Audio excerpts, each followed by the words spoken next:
Salam santar bagi kita semua, selamat datang kembali di channel Ray Konoha. Ada satu keanehan yang jarang kita sadari, dan ini sangat sering terjadi di Konoha. Jarang disadari oleh orang. Apa itu keanehannya? Jadi saya melihat ya, semakin seseorang itu terisolasi dalam satu kungkungan agama tertentu, misalnya nih satu daerah ini, satu lingkungan ini, atau satu provinsi misalnya, hanya satu agama, ya, tidak ada agama lain, dan dia tidak pernah bertemu dengan yang beda agama, tidak pernah bertemu dengan yang beda budaya, satu agama, semuanya satu budaya. Jadi dia tidak pernah bertemu dengan orang yang beda agama. Kalaupun bertemu cuman sekilas aja, tidak pernah punya sahabat yang beda agama, ya. Ruang lingkupnya juga seperti itu, saudaranya juga nggak ada yang beda agama, satu agama tok misalnya, ya, sebut saja dengan agama bontot misalnya. Jadi agama bontot ini menguasai satu provinsi, tidak ada agama lain di sana, ya, cuman satu agama tot misalnya. Biasanya saya melihat ya, orang-orang yang tinggal di sini, nggak semuanya tapi ya, orang-orang yang tinggal di sini akan sangat intoleran terhadap agama lain, berpikir bahwa agama lain itu jahat. Biasanya seperti itu. Ditambah lagi kalau misalnya guru-gurunya mengajarkan radikalisme, ya, biasanya sekolahnya juga sekolah agama, maka lengkap sudah, ya. Orang-orang seperti ini akan cepat mudah direkrut jadi pejuang-pejuang agama yang masuk ke organisasi-organisasi terlarang. Biasanya seperti itu.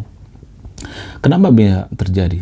Apa alasannya? Karena ruang lingkup, yang pertama ruang lingkup, pemahaman yang salah dan lain sebagainya, dan tidak pernah punya teman, dan tidak mengetahui, yang paling penting, tidak mengetahui sistem ketuhanan agama lain, tidak mengenal agama lain, tidak mengenal bagaimana sistem ketuhanan agama lain, bagaimana tradisi beragama agama lain.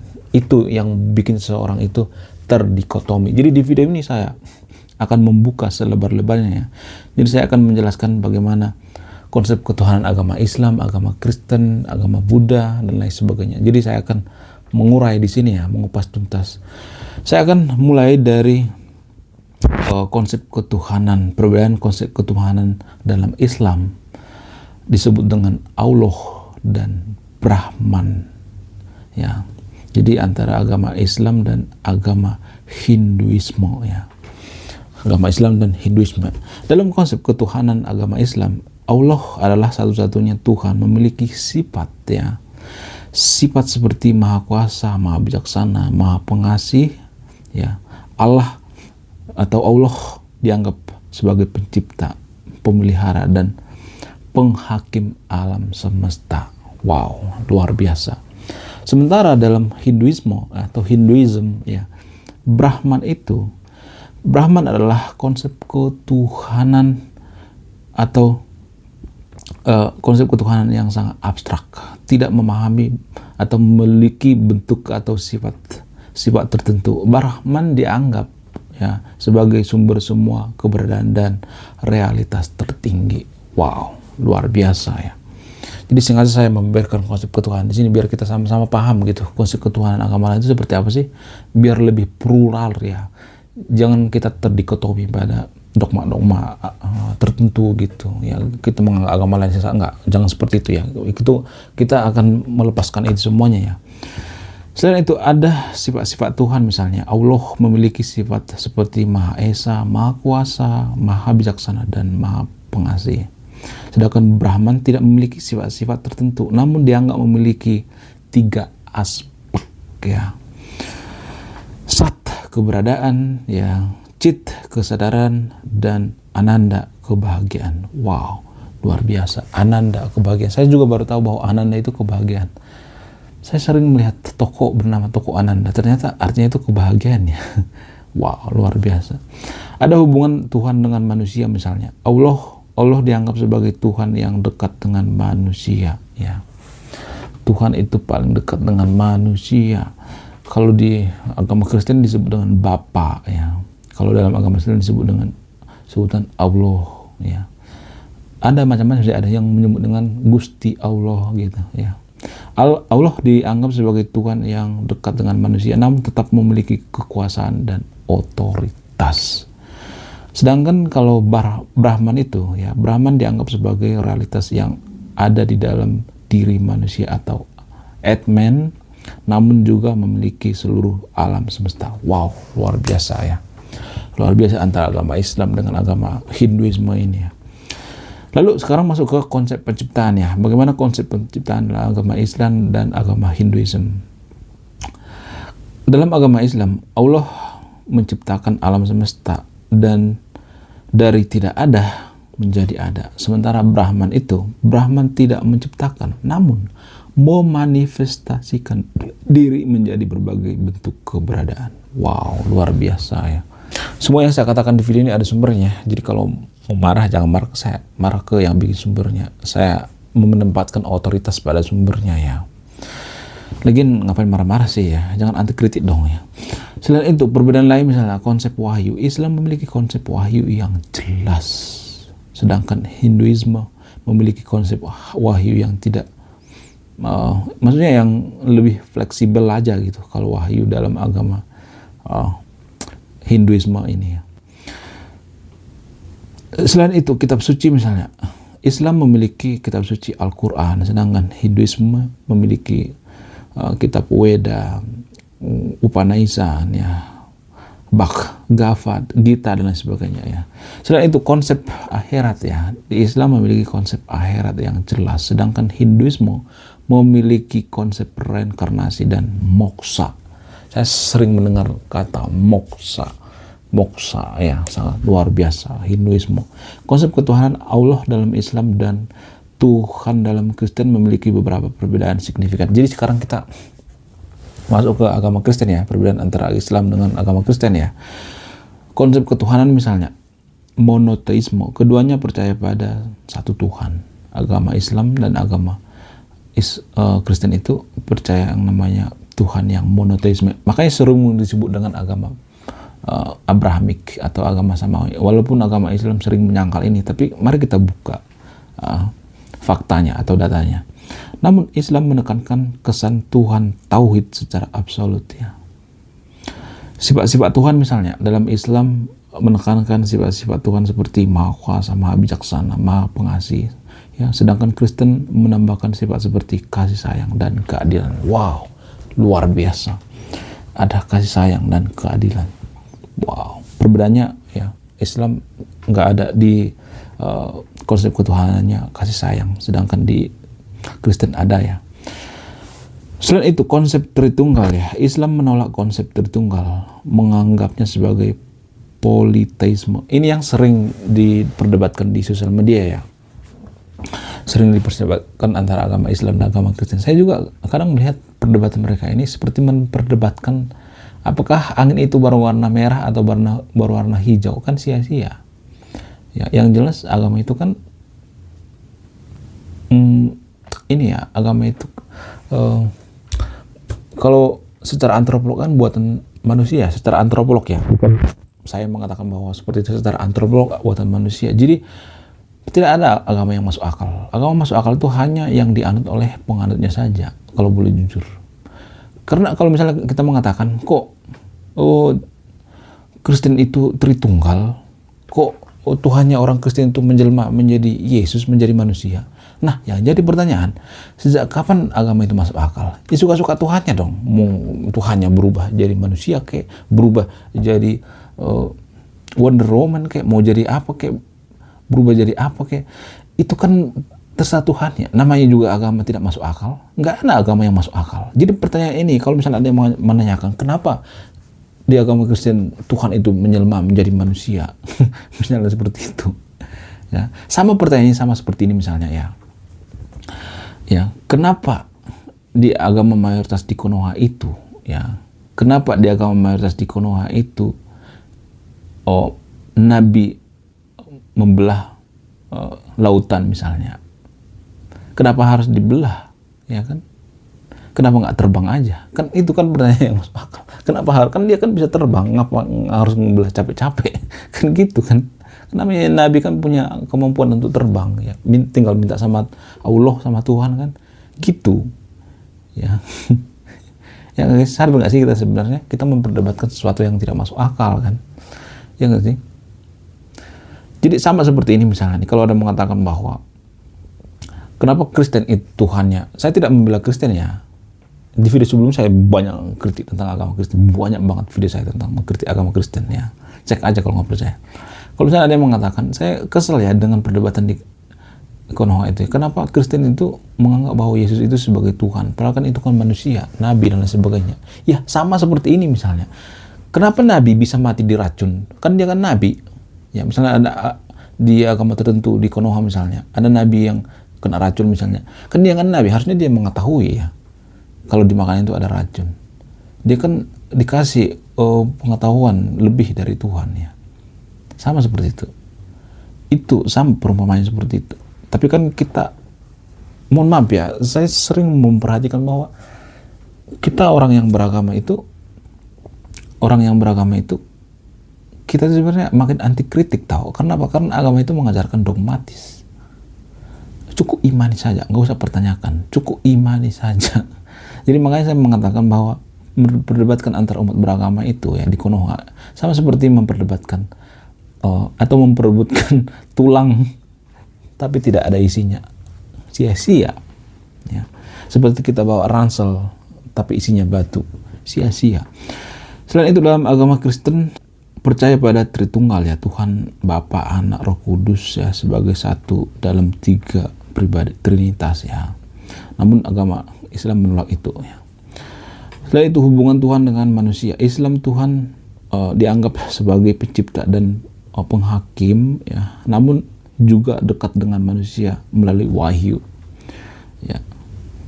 Dalam agama Kristen Tuhan dianggap sebagai pencipta ya, penghakim dan penebus dosa manusia melalui Yesus Kristus ya. Jadi seperti itu guys, ada perbedaan pandangan. Jadi kalau misalnya kita memperdebatkan apakah agama itu masuk akal atau tidak, jangan memperdebatkan seperti itu. Nggak ada agama masuk akal.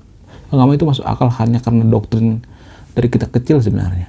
Sama seperti ini, kalau kita memperebutkan agama itu masuk akal atau tidak, kita merasa bahwa agama kita itu masuk akal. Karena apa? Karena dari kecil kita sudah didoktrin. Sama seperti masakan ya. Masakan kita tuh, kita merasa bahwa masakan ibu itu paling enak ya. Kalau masakan orang lain nggak enak. Karena apa? Karena dari kecil kita sudah makan masakan ibu. Jadi sesuai dengan lidah kita. Ini sebenarnya soal rasa, bukan soal fakta dan logika. Ya. Lalu bagaimana dengan konsep penciptaan? Islam, Tuhan menciptakan alam semesta dari tidak ada menjadi ada. Kristen, Tuhan menciptakan alam semesta dari tidak ada menjadi ada dengan penekanan yang pada Roh Kudus ya. Ada Roh Kudus. Kitab suci agama Islam Al-Quran sebagai kitab yang diwahyukan kepada Nabi ya. Kristen Alkitab Perjanjian Lama, Perjanjian Baru sebagai kitab suci yang diwahyukan kepada nabi-nabi dan rasul-rasul. Nah, ini juga sering diperdebatkan ya di agama Kristen. Konon katanya agama Kristen itu Alkitabnya sudah direvisi, udah sering direvisi. Ini juga saya bahas di video saya. Sudah saya bahas di video saya. Jadi gini guys, menurut saya ya, koreksi saya kalau salah ya. Justru aneh kalau kitab suci itu nggak direvisi. Karena apa? Karena bisa aja datanya salah kan. Misalnya dalam agama tertentu di Konoha dikatakan bahwa manusia berasal dari tanah. Kan datanya salah. Harusnya diedit dong, diperbaiki. Ya, manusia itu bukan berasal dari tanah. Harusnya seperti itu biar bisa digunakan 2000 atau 3000 tahun kemudian. Jangan dianggap dongeng. Harusnya menurut saya itu kitab suci itu harus direvisi. Kalau misalnya ada ayat kebencian di kitab suci misalnya, membenci agama lain misalnya, menjadi kafir, kopar kafir dan lain sebagainya, apa nggak direvisi? Kalau misalnya ada di Konoha seperti itu, ini hanya di Konoha ya, bukan Indonesia ya. Jadi jangan baper guys, ini hanya di Konoha. Ya harusnya kan direvisi kalau misalnya ada ujaran-ujaran kebencian di kitab suci misalnya. Takutnya nanti kan dipetik oleh orang-orang yang tidak bertanggung jawab, seperti misalnya, mohon maaf, teroris. Kan teroris itu kan selalu mengutip ayat dari kitab suci kan, kalau boleh jujur. Jadi kita tidak bisa menyalahkan terorisnya. Orang dia menjalankan ini kok ajarannya. Kalau misalnya ada mengatakan itu kan kontekstual, kan nggak semua orang bisa mengerti kontekstual guys. Nggak semua orang, no. Di Konoha itu ya, kotak saran itu masih diisi dengan duit. Bayangkan coba, itu kan namanya literasi. SDM rendah tidak mengerti kontekstual, guys. Akan ditelan bulat itu kitab suci. Ya. Selain itu ada konsep keselamatan ya. Islam menganggap konsep keselamatan itu dicapai melalui iman, taat, dan amal saleh ya. Soleh. Dalam Kristen keselamatan dicapai melalui iman kepada Yesus Kristus sebagai juru selamat ya. Perbedaan lain misalnya konsep nabi ya. Islam menganggap Nabi Muhammad sebagai nabi terakhir, sedangkan Kristen menganggap Yesus sebagai Mesias ya. Konsep dosa misalnya dalam Islam menganggap dosa sebagai pelanggaran terhadap Tuhan, sedangkan Kristen menganggap dosa sebagai pelanggaran terhadap Tuhan dan manusia. Wow. Jadi semua yang saya katakan di video ada sumbernya ya. Silakan datanya dibuka ya. Jangan terlalu percaya apa yang saya katakan. Percayalah dengan kemandirian intelektual Anda. Jangan mempercayakan kebenaran itu sama orang lain ya. Otoritas itu ada di tangan Anda. Tapi percaya ya, hal-hal yang masuk akal ya, bukan percaya hal-hal yang halu yang tidak masuk akal ya, yang membenci kafir, membenci agama. Jangan percaya seperti itu, guys. Nggak boleh seperti itu ya, nanti akan terjadi konflik ya. Selain itu, sekarang kita masuk ke agama Buddha ya. Ada perbedaan yang sangat fundamentals ya. Tadi agama Hindu, agama Kristen, sekarang agama Buddha ya. Konsep ketuhanan misalnya, Islam, Allah adalah satu-satunya Tuhan, pencipta, pemelihara, penghakim, dan yang merahmati alam semesta. Sementara Buddha tidak ada konsep Tuhan, pencipta, nggak ada. Buddha fokus pada realitas dan kebenaran yang dapat dipahami melalui pengalaman dan pemikiran. Wow, luar biasa. Makanya saya mengatakan bahwa agama yang paling rasional, paling damai itu adalah agama Buddha ya. Sifat-sifat ketuhanan, sekarang kita masuk ke sifat-sifat ketuhanan. Islam, Allah memiliki sifat-sifat seperti Maha Kuasa, Maha Bijaksana, dan Maha Pengasih. Wow, luar biasa. Buddha tidak ada sifat-sifat yang jelas ya. Buddha menekankan pada konsep sunyata, kehampaan, dan anatma atau tanpa diri ya. Wow, luar biasa. Tujuan akhir dari Islam itu, tujuan akhirnya adalah mencapai keselamatan dan kebahagiaan di akhirat. Sementara Buddha tujuan akhirnya adalah mencapai nirvana ya, pembebasan dan siklus kelahiran dan kematian melalui jalan mulia berunsur 8. Wow, luar biasa. Konsep penciptaan misalnya, Islam menciptakan alam semesta ya. Dalam agama Islam itu Allah menciptakan alam semesta dan tidak ada menjadi ada ya, dari tidak ada menjadi ada. Sedangkan agama Buddha ya, alam semesta dianggap sebagai proses yang terus-menerus tanpa awal dan akhir. Wow. Kitab suci agama Islam itu Al-Quran, Buddha itu Tripitaka ya. Perbedaan lain misalnya konsep nabi ya. Dalam agama Islam ya, Nabi Muhammad sebagai nabi terakhir, sedangkan Buddha tidak memiliki konsep nabi ya. Konsep dosa misalnya, Islam menganggap dosa sebagai pelanggaran terhadap Tuhan, sedangkan Buddha menganggap dosa sebagai kesalahan yang dapat diperbaiki melalui kesadaran dan perbuatan baik. Wow. Jadi kenapa saya bahas ini? Karena saya melihat ya, anak-anak muda zaman sekarang ini, saya menyebutnya dengan generasi dogmatis. Generasi dogmatis ini lahir pada tahun 1997 ke atas, atau kalau di barat disebut dengan generasi Gen Z. Saya menyebutnya dengan generasi dogmatis ya. Kenapa? Karena generasi dogmatis ini lahir pada era di mana kita itu beragama semakin berlebihan. Maka anak-anak Gen Z ya, atau generasi dogmatis lahir di era yang agama itu dianggap sangat harus dipatuhi ya, maksudnya nggak boleh dikritisi ya, anti kritik ya. Sebenarnya kalau boleh jujur, semua orang beragama itu anti kritik kok, terutama agama samawi. Karena apa? Karena dogmatis ya, dogmatis. Gen Z juga seperti itu, saya melihat. Gen Z versi Konoha ya, yaitu agama dogmatis, sehingga saya menyebutnya dengan generasi dogmatis. Nanti saya akan akan bahas di next video ya tentang generasi dogmatis ini ya. Oke, sekian video ini. Terima kasih sudah menyimak dan memahami. Saya Ray Konoha, salam rasional.